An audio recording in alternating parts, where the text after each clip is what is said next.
What's up, everybody? Welcome back to Listography. Jason, Joe, and Kramzer. Rush Week. Rush, great power trio. Us, a great power trio. So we are splitting up the members of Rush between us. We're kind of pairing up with them. Each one of us is going to give you our 5 favorite parts from one of the members of Rush. So who is first? Well, should I kick it off again? Okie dokie. You got Geddy, so you got to do bass, vocals, synth, and loop triggering. Yes, all at the same time, which is going to be tough. Don't know how he does it. Let's take a moment to appreciate Geddy Lee's just prolific virtuoso bass playing while singing like at the same time. I have no idea how he does it. I cannot do anything at bass and singing at the same time at all. Like not even a single, maybe like Blink 182 I might be able to pull off. But Geddy Lee, huge inspiration, why I picked up the bass, why I played it. I love him. As far as like pure bass lines, he's my favorite writer ever. And there's just so many great ones to choose from. So I'm gonna pick, try to cover like everything. It's tough because I have a certain style I like the best, but whatever.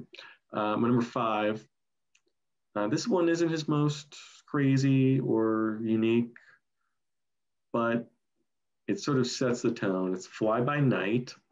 Like it's sort of like a simple pop rock song, but the bass line is not simple. It's all over the place, but it never feels like it's distracting from the song. It just, everything kind of coalesces around it. It leads the song. It's basically lead bass. But it's just a perfect example of Geddy Lee playing to the song and not forcing the song to like cater to his bass playing. And it's a really catchy song, and he's really good at that. He does that a lot. My number 4 is going to be Digital Man. Just propulsive, all over the place, varying tempo and speed and everything else. It's complex, syncopated rhythm, and he's just all over the fretboard. I mean, he's up at the top, he's down below, he's just constantly moving and changing. And it's tough picking one song because he does it on so many songs, but I feel like Digital Man's one where it's just so obvious that he's doing special things. And it's up front in the mix, so you really hear what he's doing. Number 3, I'm going to go the classic instrumental YYZ. Another one, on this, because it's in the instrumental, he really gets to just show off. It's, whatever he wants to do. There's no worrying about the lyrics or the vocals or song structure, anything like that. It's just a showcase for what he can do. He's just moving so fast, and the riffs that he's pulling off, it's a fast song. The tempo, the time signature just constantly changes. It doesn't matter. He just nails it every time. Just incredible stuff. Number 2, I'm going to go Free Will. It's the song that made me pick up the bass and want to learn. Didn't know you could have a bass solo in a song, but Geddy's got playing lead bass, and then he's got these solos. Just incredible dexterity. What he does, and it's not just like the solo parts, even in the verse and the chorus, it's complex, but it's simple. It serves the song. It's a very catchy song, and the bass doesn't take away from that at all. And then once he gets his chance to show off, he's just freaking rocking the shit out of the bass. So awesome stuff from him. Just the way he varies, like the same part, he'll play almost the same thing like 6 times in a row, and it made it really tough to learn because every time I think I have it, it like switches it up and does like this little extra slide. Just awesome stuff. Number 1, though, is going to be Show Don't Tell. A little more reggae, a little bit of funk in this. Just, I could never quite get this one, but I would try to learn it. It's just bass solo. I don't know, 3 minutes into the song where it's just, I can't even like demonstrate or sing it or anything. But it's just, he's going high, he's going low, he's just all over the place. It's almost like so fast you can't really hear what he's playing, so it makes it difficult to like figure it out. Just incredible, amazing, prolific, virtuistic, all the adjectives that you can possibly imagine. He packs into Show Don't Tell. So that's my favorite Geddy Lee bass track ever. All right, I guess I'm the professor. I got Neil. None of us are very drum savvy, but I'd say it's safe to say I handle the skins better than either of you, probably. So the real answer to this is it's a 700-weight tie for all of these because it's Neil Peart on drums, for God's sake.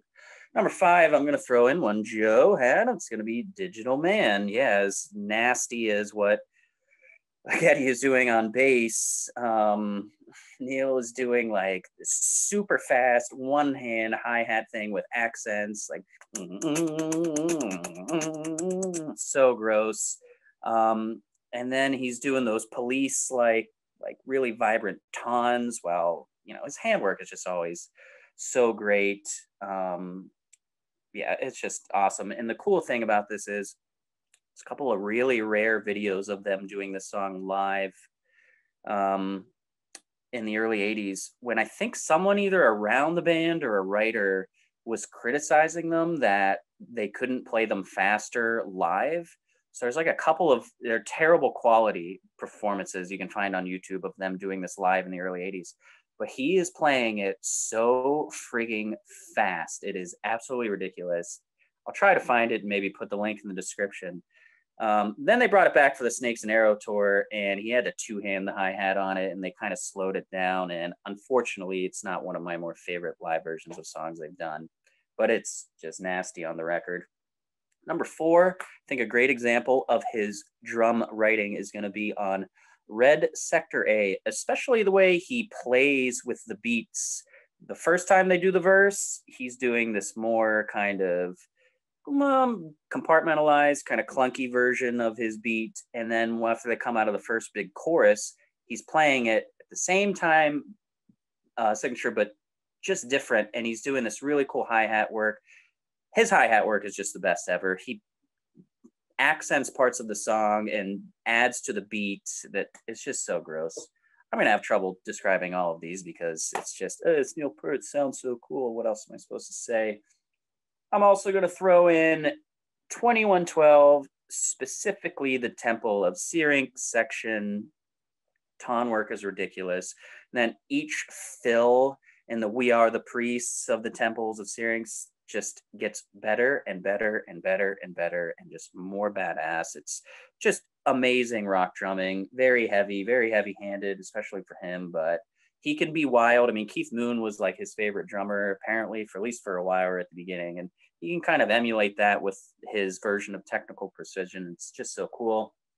Number 2, speaking of fills, got to go with Tom Sawyer, the Fill Parade. It's the most air drum thing ever, but you know, just that opening beat, the tight little hi-hat and the, you know, his right hand's going so fast, but then there's just so much attitude and just what he's doing on the bass and the snare. And then just, it's awesome.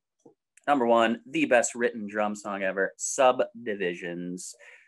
And specific moment for me would have to be in the second time around in the verse when he starts talking about lose the race to rats and caught in ticking traps. He starts doing that slippery, wide open hi-hat thing and pounding on the snare at the same time. He takes the lyrics and just like finds like lyrics set up these opportunities to be complex, and then they do, and he just writes these ridiculously interesting, almost too convoluted parts. But for this song, it just fits everything perfect. Then I have no clue what the hell he's doing, and like the crescendo at the end, he's hitting like every thing in the kit. It's amazing. I love it. I wish one of the three of us was more of a liaison of the drums to be a little more articulate. I could have beatboxed the whole thing, but I don't think we have the mics to pick that up. All right, so that leaves me with Alex Lifeson. I mean, truly, any song. There's not a Rush song where he doesn't do at least one thing that's really cool. So yeah, here I picked out a few that I think are maybe just ones that maybe slip by people or maybe they don't pay so much attention to that I could just kind of call some attention to. For me, Jacob's Ladder, basically the whole song, but he has those really awesome melodic leads before the solo that kind of lead into the solo. And they come out of the solo. He comes out of the solo playing those leads as well. So there's that part. And then there's also the kind of like circular riffs that go around and around while he's, the verse.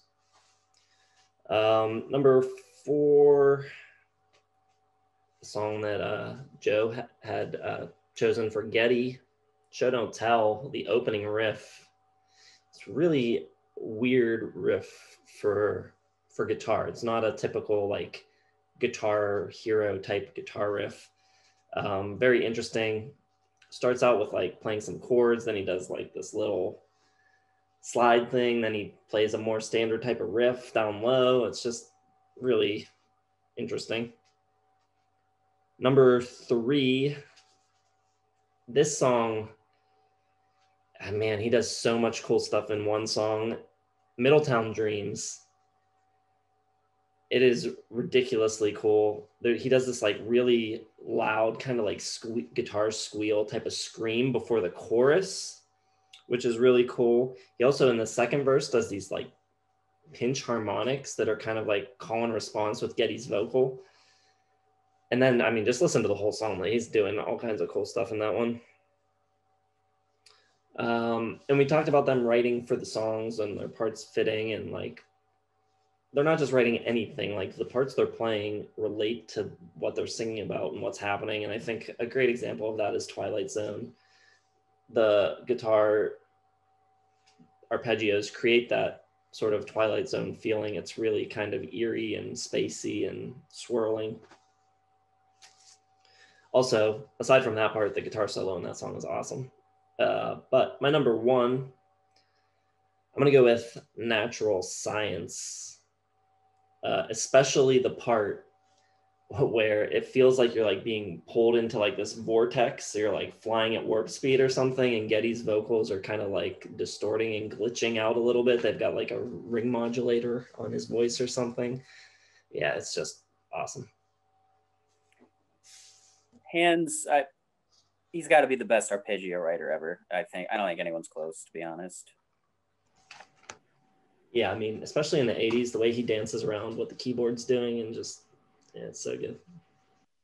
All right, so let us know some of your favorite Rush parts, instrumental moments from any of the 3 of them. Drop them down in the comments.